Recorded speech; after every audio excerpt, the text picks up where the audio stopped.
Oh yeah, no, I love coming to Edinburgh, especially the festival time, but the book festival's great because it's extremely well organised. You have a lovely crowd, lovely people sort of hopefully coming and buying copies of your book. And it's good because, you know, it's a book festival. It's nice to have comic books integrated so seamlessly into the overarching world of all literature, which it should be. White Death is a graphic novel that Charlie and I produced. I wrote it, Charlie drew it, and with his wonderful penmanship. It's set in a less well-known part of World War I, which is in the mountain regions, the Trentino Mountains and the Caporetto Mountains between Austria and Italy. Austria were on the side of the Germans and Italy was on the side of the Allies. And it came about, I read an interview about, I'd seen a documentary where it said that they used to fire, each side used to fire cannons into the mountains to deliberately cause avalanches to take out the enemy troops. And while, you know, war is obviously a horrific enough force in itself, but the very fact that they were turning nature into a weapon of war always stuck in my mind, and I thought it was a good idea for a story there.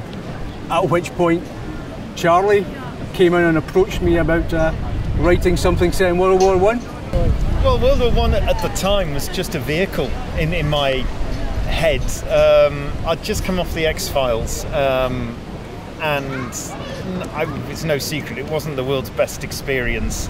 So I'd come off a work-for-hire licensed comic book, and really all I wanted to do, my only desire was to actually finally get something done for myself.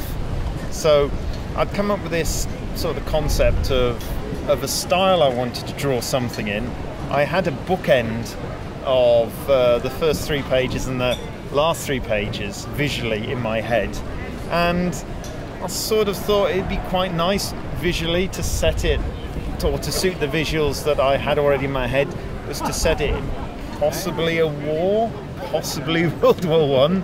So, of course, when I asked Robbie, Robbie had come up with this idea already, which just seemed to be this amazing bit of serendipity that I was coming up with this style, this form of artwork, which absolutely suited what Robbie was already considering in his head.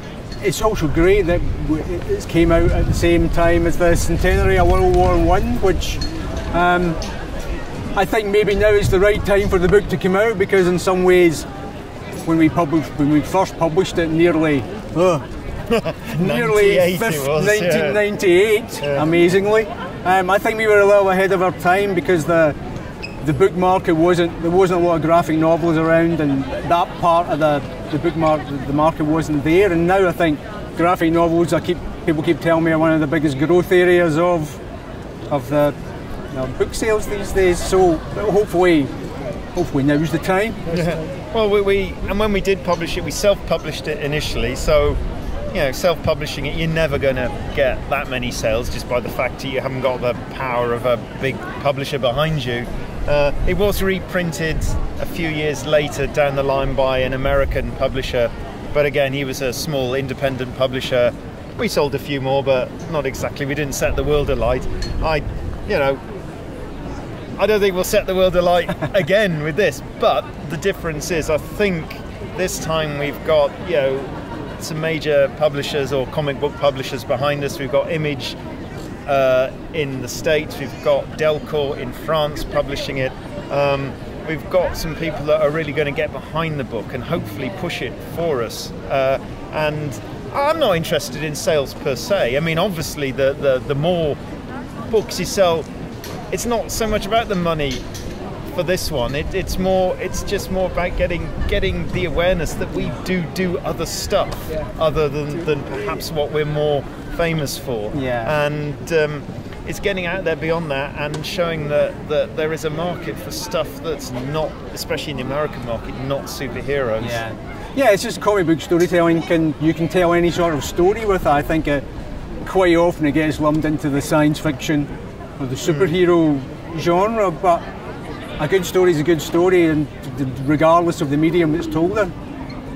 And I'd like to think this is a good story. I'd like to think so as well. With some good artwork, of course. Of course, oh yeah. Hey, it all comes together, story and art.